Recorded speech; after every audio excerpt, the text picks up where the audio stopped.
అందులో కూడా నాన్న మొహం బ్లర్ గానే తెలుస్తోంది. ఆ ఇన్స్పెక్టర్ డౌట్ గానే చెప్తున్నారు, కానీ నా మనసు మాత్రం అది నాన్ననే అని ఖచ్చితంగా చెప్తుంది. నాన్న తొందరలోనే మన దగ్గరకు వచ్చేస్తారమ్మా. నాన్న మన దగ్గరకు వచ్చేలోపు నాన్న నిరపరాధి అని నేను నిరూపించి చూపిస్తాను.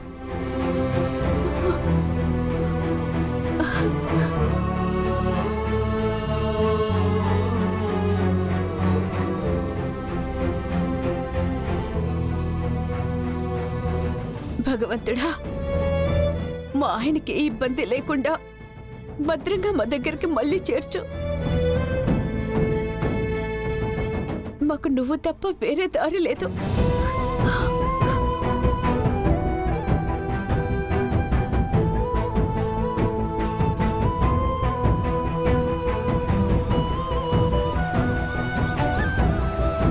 ఏంటి బంగారి, ఎవరిని కలవాలి?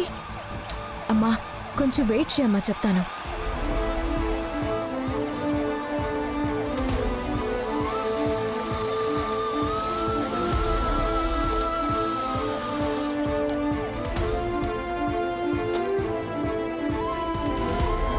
హలో బంగారి. శక్తి. హాయ్.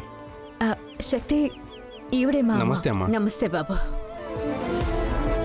అమ్మా ఈయనే అమ్మా మన నాన్న కేసుని చూస్తుంది, నాకు ఫ్రెండ్. రవిబాబు కంప్లైంట్ ఇచ్చారని చెప్పావు, ఈయనేనా? లేదమ్మా, ఆయన వేరే ఈయన వేరే. ఓ, నాన్న మిస్ అయిన దగ్గర నుంచి నాన్న కేసు ఈయనే ఫాలో చేస్తున్నారు. ఆహా. శక్తి, ఇప్పటికే మా నాన్న కనిపించట్లేదని నేను మీకు కంప్లైంట్ ఇచ్చాను కదా. ఇప్పుడు మా నాన్నలాగే ఒకరిని ఓల్డ్ బస్ స్టాండ్లో చూశానని ఇన్స్పెక్టర్ మనో చెప్పారు. మనో గాజువాక పోలీస్ స్టేషన్లో ఉంటారే ఆయన? ఆయనే. ఓకే, అయితే నేను ఆయన్ని అడిగి తెలుసుకుంటాను. లేదు వద్దు, ఎందుకంటే ఆయన మా నాన్నని సస్పెక్ట్ అని వెతుకుతున్నారు. అర్థం కాలా? మా ఫ్యామిలీలో 20 years బ్యాక్ ఒక పెద్ద ప్రాబ్లం జరిగింది.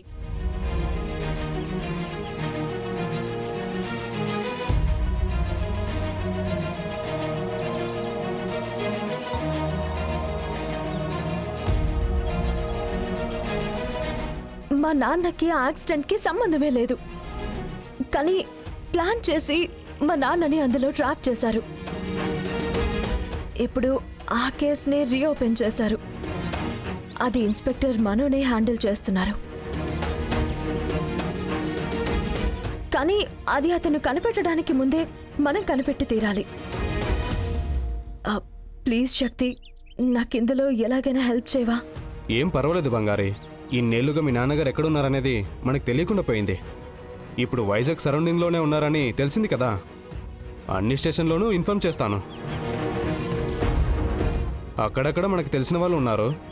డిపార్ట్మెంట్లో చాలా మంది ఫ్రెండ్స్ ఉన్నారు, ఖచ్చితంగా మనకు హెల్ప్ చేస్తారు.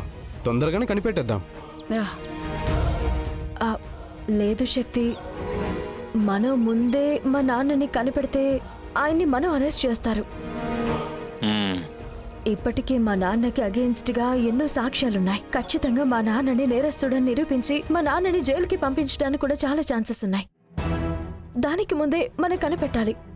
అది మాత్రమే కాదు, మా నాన్న నిరపరాధి అని నిరూపించడానికి నేను ఆధారాలని కనిపెడుతూనే ఉన్నాను. సరే బంగారి, నా వల్ల అయింది నేను చేస్తాను. మ్యాక్సిమం మీ నాన్నగారిని కాపాడడానికి నేను ట్రై చేస్తాను. నువ్వేం వరి అవ్వనక్కర్లేదు. ఏమున్నా నాకు కాల్ చేయండి. మీకు ఏ విషయం తెలిసినా నాకు వెంటనే ఇన్ఫార్మ్ చేయండి. నాకు ఏ డీటెయిల్స్ తెలిసినా నేను మీకు చెప్తాను. ఓకే శక్తి, బాయ్ శక్తి. బాయ్ బంగారి, మంచిది బాబు. ఉంటానమ్మా.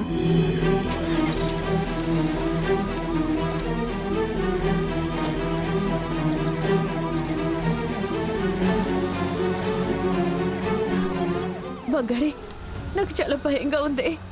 ఆయన ఇన్ని రోజులు ఎక్కడున్నారని తెలియనప్పుడు కంగారు మాత్రమే ఉండేది. ఆయన మనకి దొరకడానికి ముందు వేరే వాళ్ళ కంట్లో పడితే ప్రాబ్లం అవుతుందేమో అని భయంగా ఉంది. అమ్మా, అందరికంటే ముందు మనమే ఆయన్ని కనిపెట్టాలి. ఖచ్చితంగా కనపడదామమ్మా. అంతా మంచిగానే జరుగుతుందమ్మా, నువ్వు భయపడకో.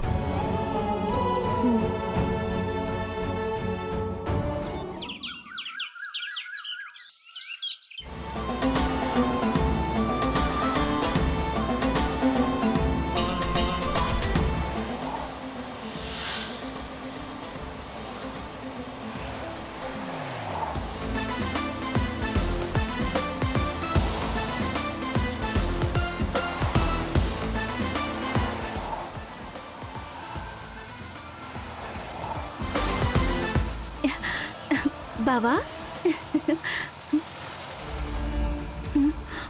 అయ్యో మనం ఎవరు ఏంటి అనేది అంతా తెలిసిపోయిందే. అందువల్ల ఖచ్చితంగా బావ మన మీద కోపంగానే ఉంటారే.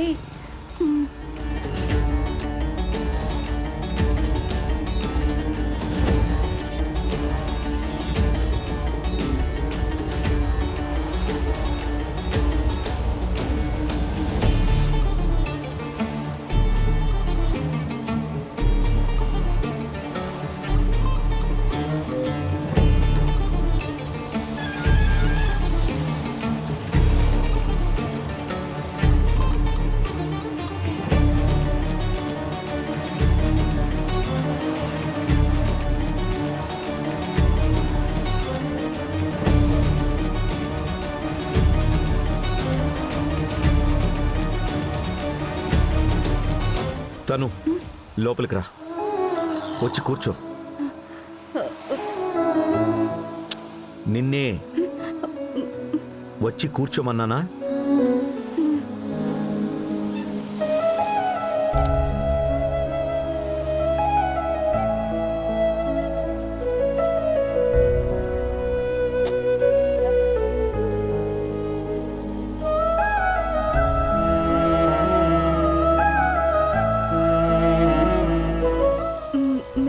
అలానే వెళ్ళిపోతారు అనుకున్నాను బావా, కానీ మీరొచ్చారు. మీరు మా మీద కోపంగా ఉన్నారు అని తెలుసు. చూడు, నేను కోపంగానే ఉన్నాను.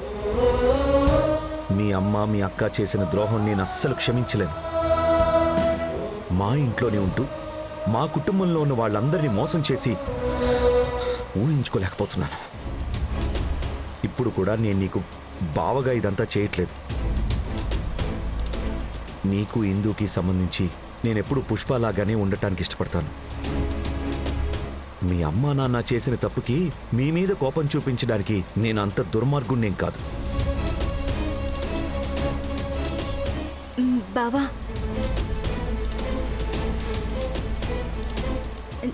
సార్, మా అమ్మ నాన్నలది అస్సలు తప్పే లేదు. వాళ్ళసలు ఏ తప్పు చెయ్యలేదు. మా అక్క బంగారి కూడా మళ్ళీ 2 కుటుంబాలు మళ్ళీ కలవాలి అని అనుకుందే తప్ప అక్కకి ఇందులో ఎలాంటి తప్పుడు ఇంటెన్షన్ లేదు. ఇప్పుడే కొద్దిసేపటి క్రితం నీకు ఒక విషయం చెప్పాను. నేనెప్పుడు మీ ఇద్దరికి పుష్పగానే ఉండాలనుకుంటున్నాను అని. ఆ పుష్పకి మీరు ఎవరో ఏ బంధం లేదు.